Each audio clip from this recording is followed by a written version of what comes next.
Cette vidéo vient après les longues perturbations causées par la pandémie, la COVID-19 qui a fait geler les délais, qui a perturbé énormément les différents processus à cause du confinement, à cause du travail à distance, c'est-à-dire du télétravail, à cause de beaucoup de paramètres en tout cas qui affectaient le traitement des dossiers papier ou alors les présences physiques au lieu du travail. Donc dans cette vidéo, je vais partager avec toi les délais qui sont en cours.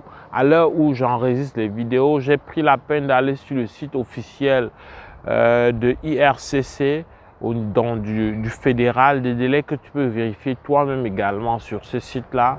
J'ai pris la peine de les regrouper et de te donner les délais qui sont présentement en cours, et ce depuis quelques semaines et jusqu'au mois de juin pendant que j'enregistre cette vidéo.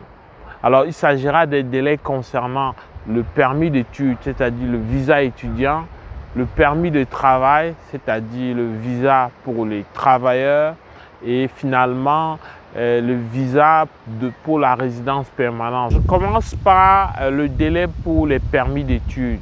Je dois t'avouer qu'il ne faut tout de suite pas se fier aux petits dépliants que le même IRCC donne au niveau des informations papier, notamment pour toi qui essaye d'avoir un visa à partir du regroupement de Dakar ou d'Algérie ou même de France. C'est des délais, c'est des dates indicatives parce qu'on demande de déposer par exemple pour une session de septembre, de déposer un dossier avant le 1er juillet. Je te conseille vivement de déposer longtemps avant parce que les délais en cours, c'est exactement de 12 semaines. Heureusement que pour les visas d'études ou alors si tu veux les permis d'études, ce délai-là ne varie pas d'un pays à l'autre. Donc que tu sois en Afrique, que tu sois en Europe, le délai c'est 12 semaines environ. Donc il faut t'y prendre assez tôt. Si tu dois avoir une rentrée dans la première semaine de septembre, ben, tu comprends qu'il faut compter et t'y prendre, j'ai envie de dire, par expérience, 5 mois même plus tôt en général. Peu importe que la Covid soit derrière nous ou pas. Tu ne perds rien à déposer avant et avoir ton visa. Ça te donne toujours une marge de manœuvre pour mieux te préparer en tout cas. Je dois préciser que pour ce qui est du permis d'études, le délai de 12 semaines ne tient pas compte des données biométriques. Qu'est-ce que ça veut dire? Lorsque tu fais une première demande, il faut que tu fournisses tes données biométriques. En général, lorsque tu fais la demande, le système va te générer les documents pour aller faire la collecte de données biométriques le plus proche de là où tu déposes, de là où tu présentes, à partir de quel pays ou de quelle ville tu présentes ta demande de visa étudiant, ta demande de permis d'études. Alors, si tu prends tout ton temps pour aller ou si tu as du mal à obtenir très vite un rendez-vous là-bas, ben le 12 semaines n'est pas compris. Raison de plus pour t'y prendre tôt. Mais si tu as la chance qu'aussitôt, c'est ce que je te conseille d'ailleurs, aussitôt tu as les documents pour faire la biométrie, aussitôt tu prends rendez-vous, ben fais-le rapidement. Mais plus tu mets du temps, ça ce n'est pas compris dans le 12 semaines. Le 12 semaines, c'est vraiment après que que tes données biométriques soient déjà inscrites dans le système pour ce qui est de ta demande. Maintenant, pour ce qui est du permis de travail, j'ai pris des notes pour ne pas me tromper. Alors, lorsqu'on regarde les délais au niveau du Cameroun, Sénégal et Togo, les délais actuels, nous sommes en juin 2022, c'est autour de 12 semaines. 12 semaines au Cameroun, Sénégal au Togo, on va dire autour de 14 semaines, 13 semaines, mais on va dire globalement, ça se rapproche entre 12 à 15 semaines. C'est vraiment quelque chose qui change régulièrement. La Côte d'Ivoire, il n'y a pas longtemps, il n'y a même pas 6 mois, ça allait beaucoup plus vite. Mais maintenant, la Côte d'Ivoire est à 25 semaines. C'est des délais, une fois encore, qui peuvent changer. Ils calculent ça sur la base de 80% des demandes traitées dans le pays concerné. C'est comme ça leur critère de calcul des délais. C'est un logiciel qui calcule ça automatiquement et qui met en ligne. Alors, pour avoir un permis de travail à partir du Bénin, de la France, de la RDC présentement, le délai est autour de 8 semaines. Ça, c'est le délai le plus mignon, le délai le plus court. Ces pays-là bénéficient d'un traitement plus accéléré. Il va falloir que je te dise tout de suite que les délais dépendent aussi du nombre de dossiers. Ça dépend énormément, c'est directement lié au nombre de demandes. Le nombre de demandes par bassin, le nombre de demandes donc par pays, ça compte énormément. Si je prends les délais pour le visa visiteur, présentement, pour le Cameroun, c'est autour de 58 jours.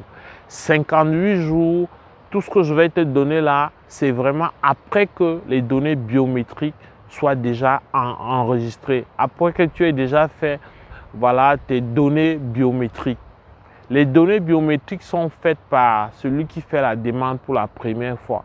Si tu as déjà fait une demande, que ce soit de permis d'études, de visa visiteur, peu importe, si tu as déjà donné fait tes prises, si tu as déjà fait la biométrie il y a moins de 10 ans, alors tu n'as plus besoin de refaire. Peu importe si c'est maintenant visa visiteur ou études, les données biométriques, c'est les données biométriques. Et c'est 58 jours parce que le Cameroun particulièrement a accusé et accuse encore un nombre tellement élevé de demandes de visa visiteur. Lorsque ça va être résorbé, ce délai-là va encore chuter. Et ça va chuter et rattraper certainement les pays comme Sénégal, France et Côte d'Ivoire. Présentement, un visa visiteur dans ces pays-là, ça dure 35 jours pour être traité. Chaque fois, il faut noter que c'est le nombre de jours ouvrables. Donc, tu ne vas pas compter le nombre de jours calendaires ou civils. Quant à l'Algérie, la République démocratique du Congo, c'est autour de 43 jours. Malheureusement, ici, les visas visiteurs demandés à partir du Togo, du Bénin, c'est autour de 113 jours pour l'instant. Alors, pour ce qui est donc de la demande de visa pour la résidence permanente, les délais sont relativement longs parce que c'est directement lié à tous les retards de tous les dossiers qui ont été accumulés dans la période Covid. On va rappeler que la période Covid a pris un peu plus que 24 mois finalement. Lorsqu'il s'agit d'immigrer au Québec avec le statut directement de résident permanent, peu importe où tu te trouves, le délai actuel c'est autour de 32 mois. Le Québec est ici le parent pauvre en matière de délai pour les visas de résidents permanents. Parce que lorsqu'on regarde au niveau fédéral, c'est 26 mois. Et au niveau des candidats de province, c'est-à-dire pour ce qui est des autres provinces en dehors du Québec, c'est 21 mois pour les demandes en ligne. Mais je répète encore, ces délais vont beaucoup changer. Ça ne doit pas être un élément de découragement. Autre chose là-dessus, et je t'ai fait plusieurs vidéos dans ce sens, ce n'est pas inquiétant tant que ça parce que l'idée davantage, de plus en plus, qui est d'ailleurs clairement exprimée par les différents gouvernements, autant provinciaux que fédéraux, c'est qu'on priorise et on met en avant l'immigration d'abord des travailleurs, les travailleurs temporaires. Donc quand tu immigres comme travailleur temporaire, avec les délais que je t'ai donnés, tu as vu, c'est vraiment relativement court. C'est quelques semaines, 4 mois ou 3 mois, parfois moins. Mais ces délais-là, tu es déjà ici, tu travailles, tu payes tes impôts, tu as une assurance, donc tu es soigné, ta famille et toi, tu vis déjà ici. C'est vrai, il n'y a pas d'autres prérogatives, d'autres bénéfices comme un résident permanent, mais tu bénéficies déjà de ton rêve et ton projet d'immigration est déjà réalisé à, on va dire, 75% en attendant dans la résidence permanente. Mais tu es déjà venu ici, donc ça ne va pas être un obstacle pour toi, mais c'est davantage pour ceux qui aiment bien partir de leur pays déjà avec une résidence permanente.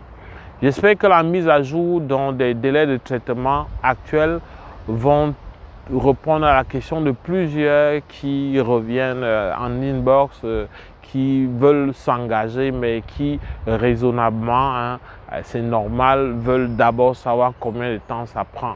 Mais à force tout le temps de savoir combien de temps ça prend, on finit par se décourager, on met encore plus de temps à s'engager. Donc je te suggère d'utiliser d'autres éléments pour valider si oui ou non tu es animé, tu es résolu à faire un projet, à bâtir un projet d'immigration vers le Canada, que le délai de traitement ne soit pas un obstacle, parce que ça peut être l'élément qui va venir te décourager, alors que peut-être pour ton cas précis, tu n'auras même pas besoin de faire 6 mois avant de fouler le sol du Canada. J'espère que la vidéo t'a aidé. Si c'est le cas, like, commente. Fais-nous part de ce que la vidéo te suggère. Pose des questions. Si on peut répondre, on va se faire le plaisir. Alors, partage la vidéo. Et si tu es nouveau sur la chaîne, n'hésite pas à t'abonner. Nous parlons d'immigration et d'éducation. Active également la cloche de notification pour ne pas manquer nos prochaines parutions. Sur ce, on se retrouve avec beaucoup de plaisir dans le cadre d'autres vidéos. Porte-toi bien. Boulam!